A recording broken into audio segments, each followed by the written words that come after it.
As you're planning for your Passover Seder, it is time to think beyond the Manischewitz.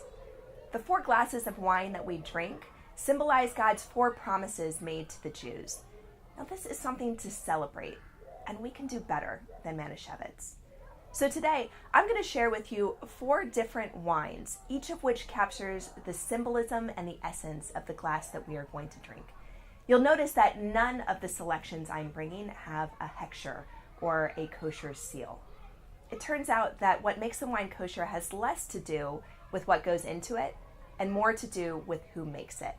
Our ancient rabbis were a little afraid that their non-Jewish neighbors would use wine for the purposes of idol worship. I don't exactly share that concern, and so I'm completely fine in bringing a non-hechshered bottle to the Seder table. The first glass of wine that we drink at the Seder is for God's promise to free the Jews. So we want to start off your Seder with something light and free-spirited. And nothing says refreshing more than a bottle of rosé. With summer on the horizon, we're looking to break free from those long winter shackles. And so why not escape to paradise of southern France in the region of Bandol? I recommend the 2014 Depuis de Lomé.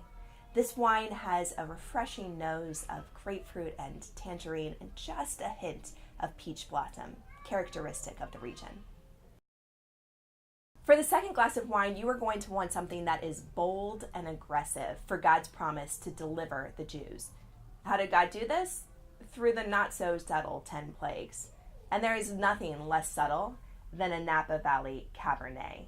This 2012 Dariouche will slap you in the nose with leather and smoky cigar, and it's rounded off by a taste of blackberry and a touch of black cherry.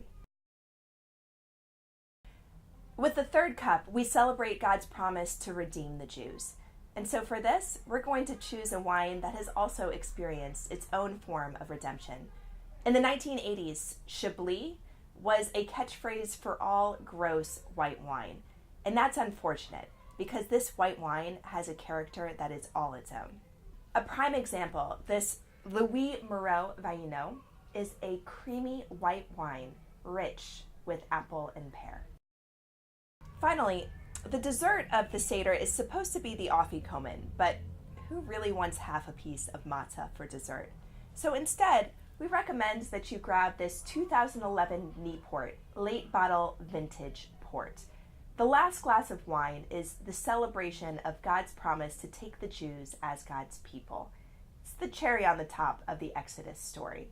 And it's worth waiting just a little bit longer to get to that extra sweet ending, just like it is worth waiting for those late harvest grapes before you take them off the vine. Here's wishing you and your family a meaningful Seder and a redemptive Passover. Next year in Jerusalem, L'chaim.